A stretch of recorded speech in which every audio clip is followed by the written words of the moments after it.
మన బద్దిరాజు రవిచంద్ర గారు, మాజీ మంత్రివర్యులు గౌరవనీయులు పొన్నాల లక్ష్మయ్య గారు, మాజీ మంత్రివర్యులు కరీంనగర్ ఎమ్మెల్యే అన్న కమలాకరణ గారు, మాజీ చీఫ్ విప్ గౌరవనీయులు హన్మకొండ మాజీ శాసనసభ్యులు పెద్దలు వినయన్న గారు, శాసన మండలి సభ్యులు తమ్ముడు మేడ్చల్ జిల్లా పార్టీ అధ్యక్షుడు, మన పార్టీ యువజన విభాగం అధ్యక్షుడు శ్రీ షంబీపూర్ రాజు గారు, రామగుండం మాజీ శాసనసభ్యుడు కోరికంటి చందర్ గారు, సోదరి జగిత్యాల జిల్లా పరిషత్ మాజీ అధ్యక్షురాలు దావా వసంత గారు, హరి, రాజన్న, రాజ్, తర్వాత జగన్ భాయ్, మహేందర్, మా రాజేందర్ అన్న, ఇంకా పేరు పేరున పుస్తే శ్రీకాంత్ గారు, ఎవరో పేరు చెప్పలేదు జరేమనుకోకూరి ప్లీజ్. మా ముంగటున్న మా అన్నలు తమ్ముళ్ళు అట్లాగే మీడియా అన్నలు పేరు పేరున అందరికీ నమస్కారం. 2 ఏళ్ళకెళ్ళి ఇక్కడ రాష్ట్రంలో ఏం నడుస్తుంది అంటే, చిన్నగా ఉన్నప్పుడు నేను ఒక సినిమా చూసిన స్కూల్లో ఉన్నప్పుడు, అహానా పెళ్ళంట అని ఒక సినిమా చూసిరా అందరూ, టీవీలలో బాగా వస్తుంటుంది. ఏం నడుస్తుందంటే కాంగ్రెస్ వాళ్ళు సేమ్ అహానా పెళ్ళంట అలా కోటా శ్రీనివాసరావు గారు చేసినట్టే అచ్చంగా కొత్త ఇంటల్లోనే పిలిచిర్రు పెళ్ళికి. పిలిచినాక అల్లుడేమన్నాడు, మామ నాకు చికెన్ బిర్యానీ తినాలనిపిస్తుందని అన్నాడు. అంటే ఏం చేసిండు, ముంగట తెల్లన్నం పెట్టి అందులో కొంత పచ్చడి వారేసి ముంగట కోడిని కట్టేసినాడు. కోడిని ఎలాడదీసి దాన్ని చూసుకుంటా తిను, నీకు చికెన్ తిన్నట్టే ఉంటుందని చెప్పి వినిపించిండు. సేమ్ టు సేమ్ గదే పని రేవంత్ రెడ్డి గారు ఎలక్షన్ ముందు రాహుల్ గాంధీని తీసుకొచ్చి, సిద్ధరామయ్య గారిని తీసుకొచ్చి, సల్మాన్ ఖుర్షీద్ని తీసుకొచ్చి, ప్రియాంక గాంధీ గారిని తీసుకొచ్చి, ఖార్గే గారిని తీసుకొచ్చి, అందరిని తీసుకొచ్చి మంచిగా మన ముంగట ఒక కోడి కట్టిండు. ఆ కోడి పేరు 6 గ్యారంటీలు. 6 గ్యారంటీలు, 6 డిక్లరేషన్లు. ఆ కోడి కట్టిండు, సినిమా చూపెట్టిండు, ఓట్లు వేసుకున్నాడు. ఇక ఓడ మీద ఉన్నప్పుడు ఓడమల్లన్న, ఒడ్డుకెక్కినాక బోడమల్లన్న.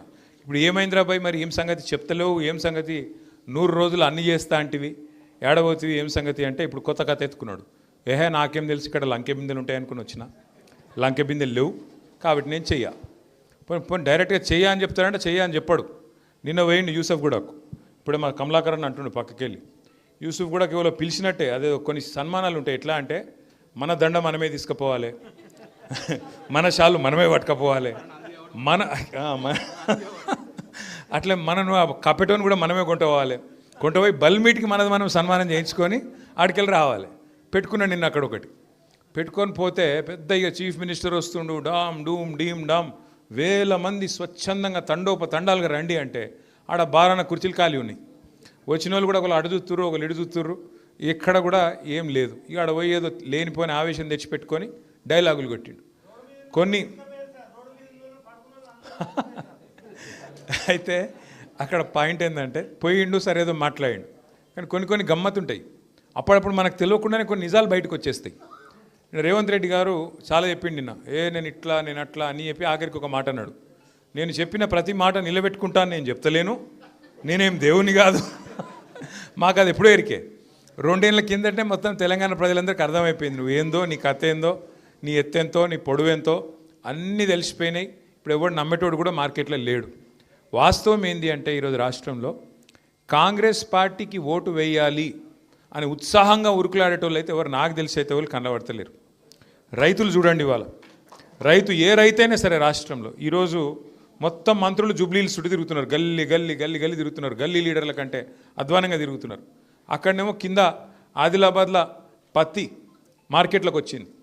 పత్తిలకు వర్షం పడితే ఏమైతే తేమ పెరుగుతుంది, తేమ పెరిగితే వాడు కొనేటోడు ఉండడు, వాళ్ళని పట్టించుకునేవాడు లేడు. వ్యవసాయ మంత్రి ఓడు, ముఖ్యమంత్రి పట్టించుకోడు, జిల్లా మంత్రి దేకడు, ఇంకొక మంత్రి కానడు. అట్లాంటి పరిస్థితి వాళ్ళు ఉన్నారు. మొత్తం రాష్ట్రంలో ధాన్యం కొనుగోలు కేంద్రాలకు చేరింది, ధాన్యం కొనుగోలు చేసింది లేదు, కొనేటోడు లేడు, అడిగేటోడు లేడు, సమీక్ష చేసేటోడు లేడు. పాపం రైతులు విధి లేక మళ్ళీ మార్కెట్లో ప్రైవేట్ వాళ్ళకు దళారులకు అమ్ముకునే పరిస్థితి వచ్చింది, వాళ్ళని అడిగినోడు లేడు. రైతులు ఉడికిపోతున్నారు. ఇప్పుడే పొన్నాల లక్ష్మయ్య గారు చెప్పినట్టు బోనస్ ఇచ్చుడు లేదు, పోని టైంకు పెట్టుబడి ఇచ్చుడు లేదు, పోని విత్తనాల టైంకి అందించుడు లేదు. ఈ ఎరువుల కోసం అయితే ముష్టి యుద్ధాలు మీరు చూసిరు. మొన్న ఎరువుల బస్తాల కోసం పోయి 3 రోజులు 4 రోజులు లైన్లలో నిలబడి అడ్డంబడి ఆఖరికి మిర్యాలగూడలో ఒక ఆడబిడ్డ, ఒక రైతు, మహిళా రైతు ఆఖరికి అక్కడనే చచ్చిపోయిన పరిస్థితి మీ అందరు కూడా చూసినారు. అట్లాంటి పరిస్థితి వాళ్ళ రైతులకు వచ్చింది. పోనీ యువకులు సంతోషంగా ఉన్నారా, పిల్లలు సంతోషంగా ఉన్నారా అంటే వాళ్ళకి ఇట్లనే చెప్పిండు మొత్తం కథలు. మొదటి సంవత్సరమే 2 లక్షల ఉద్యోగాలు ఇస్తా అన్నాడు. ఇక మంత్రుల నోర్లకు మొక్కాలు ఒక్కొక్కలకు. పొన్నం ప్రభాకర్ గారేమో 60,000 ఉద్యోగాలు ఇచ్చిన అంటాడు, ఇంకొక మంత్రి గారేమో శ్రీధర్ బాబు 1,00,000 ఉద్యోగాలు ఇచ్చినామంటాడు, ముఖ్యమంత్రి గారు 70,000 ఉద్యోగాలు ఇచ్చినామంటారు. మంత్రివర్గంలో ఉన్నదే 15 మంది. వాళ్ళు అబద్ధాలు చెప్తే కూడా అతికేటట్టనే చెప్పాలి. ఒకళ్ళకు శృతి కూడా లేదు. ఒక ఆయన 60,000 అంటాడు, ఒక ఆయన 70,000 అంటాడు, ఒక ఆయన 1,00,000 అంటాడు. మొత్తానికి ఇచ్చింది మాత్రం వాస్తవంగా 6-7 కూడా లేదు. సంవత్సరంలో 2 లక్షల ఉద్యోగాలని చెప్పి యువకులను మోసం చేశారు. చదువుకునే ఆడపిల్లలకు స్కూటీలు అన్నారు, విద్యా భరోసా కార్డులు ఇస్తామన్నారు, 5 లక్షల విద్యా భరోసా కార్డు అన్నారు. ఇట్లా ఒక్కటి కాదు 100 ముచ్చట్లు చెప్పి యువతను మోసం చేశారు. ఇక మహిళలు మీకు తెలుసు ఎంత గొప్ప మాటలు చెప్పిండు. మహిళలకి నెలకు 2,500 రూపాయలు ఇస్తా అని చెప్పిండు. అత్తకు 4,000, కోడల పిల్లకైతే 2,500 అన్నాడు. మరి ఎక్కడ పోయినాయి పైసలు అని చెప్పి మహిళలు ఎదురు చూస్తే మీకు చెప్పేది ఒకటే ఒక్క స్టోరీ. ఏంటిది? ఫ్రీ బస్సు పెట్టినాం, ఇక మీరు తిరుగుండ్రి. ఫ్రీ బస్సు సంగతి కూడా మీకు తెలవాలి. మహిళలకు ఫ్రీ, కరెక్టే, ఒప్పుకుంటాం. కానీ పురుషులకు డబల్ టికెట్, పిల్లలకు చారణం ఇచ్చిర్రు బస్ పాసులు. ఇక మరి మిగిలినట్ట పోయినట్ట పైసలు? కుడి చేతితో ఇచ్చుడు, ఎడమ చేతితో గుంజుకుండే కదా. ఇప్పుడు ఈ కిసలకి వెళ్ళి ఈ కిసలు పెట్టుకుంటే ఏం లాభం? ఒక అట్లున్నది కాంగ్రెస్ ప్రభుత్వం కథ. ఫ్రీ బస్సు ఫ్రీ కానే కాదు. ఎందుకు కాదు? పేరుకు మీ దగ్గరనేమో ఫ్రీ, ఇటు మీ భర్తలు, మీ ఇంటోళ్ళు, మీ ఇంట్లో ఉండే మగోళ్ళకు డబల్ టికెట్, పిల్లలకు ఇంకా చారణ పెంచి ఇవాళ పండుగ వచ్చిందంటే బస్సు ఎక్కితే భయం అయ్యేటట్టు చేస్తాను. ఆ స్థాయికి ఫ్రీ బస్సు. ఇక తులం బంగారం నాకంటే బాగా మీకే తెలుసు. మేము ఎలక్షన్ల ముందే చెప్పినాం. ఏం చెప్పిండు? కేసీఆర్ గారు 1,00,000 రూపాయలు ఇస్తే నేను మీదికెళ్ళి తులం బంగారం ఇస్తా అన్నాడు. మేము ముందే చెప్పినాం మీకు, వీళ్ళు తులం బంగారం ఇచ్చే బాపతులు కాదు, మీ మెడల పుస్తెల దాడు కూడా గుంజుకపోయే బాపతులు ఇల్లు చాలా లంగలని చెప్పినాం. ఇప్పుడు కనబడుతుంది. చూడురి, ఇందిరమ్మ రాజ్యం ఇందిరమ్మ రాజ్యం ఇందిరమ్మ రాజ్యం అన్నాడు. పోనీ హైదరాబాద్లో ఒక ఇల్లు కట్టిండా? ఎన్ని కులగొట్టిండి ఇల్లు చూస్తుండ్రా? హైడ్రా అనుకుంటా కులగొడుతుండా? ఇందిరమ్మ రాజ్యం అంటే ఇల్లు కులగొట్టుడేనా ఇందిరమ్మ రాజ్యం? గిదేనా నువ్వు చెప్పింది? గరీబోళ్ళకు మంచి చేసే రాజ్యం ఇది. పెద్దవాళ్ళవి కనబడతలేవు నీకు.